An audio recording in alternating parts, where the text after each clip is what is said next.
I did a simple upgrade in my Airstream Basecamp, and if you want to see how to take a 2-hour job and turn it into a 4-week ordeal, stay tuned. Hey everybody, I'm Bonnie, this is Overnoobin, and today we are installing a new fan into the Airstream. I am putting in the Sirocco 12-volt fan so that way I have some fan airflow when I am boondocking. The fan is going in.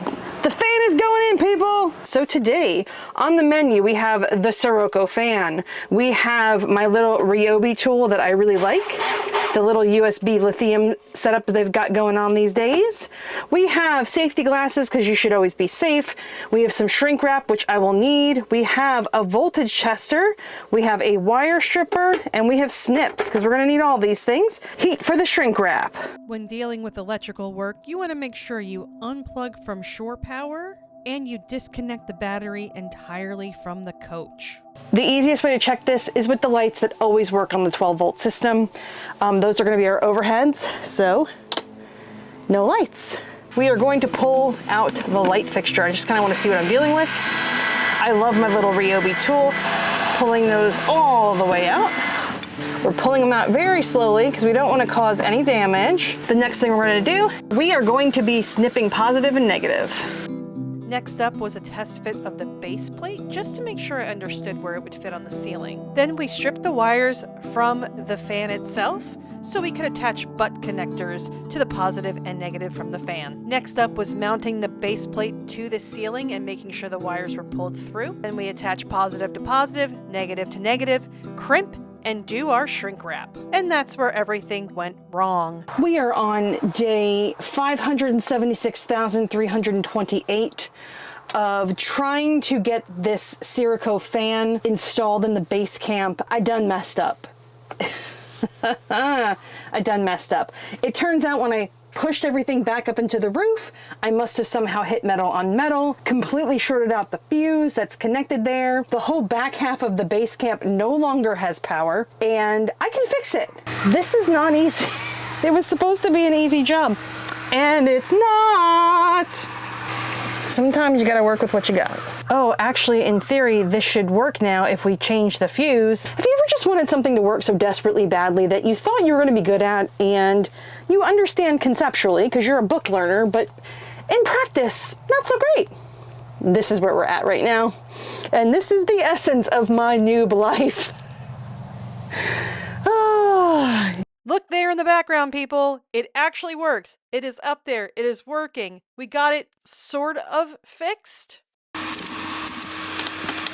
It's not coming on.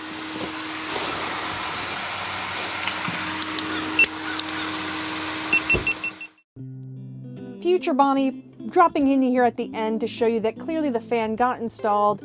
I took it to my local RV dealer, the place where I purchased this base camp from, and had them install it because clearly I was in over my head. I am pleased to report I did not do the work incorrectly. They confirmed very kindly that I had done it correct. Positive, positive, negative, negative, shrink wrap, everything was good to go. Where we ran into a problem up here is as you put the wires back up into the ceiling, somehow metal was touching metal. And what they did was they used electrical tape around the entire system. I admit I did not do that. I've never had to do that. I wouldn't have thought about doing that. And while they had the base camp, they discovered my USB port in the back was not working, so they kindly fixed that for me. And I had them install 2 more down below the bed, so that way I have a lot more places to charge things when I'm boondocking. All of my USB ports in the back of the Airstream are actually linked to the lithium batteries.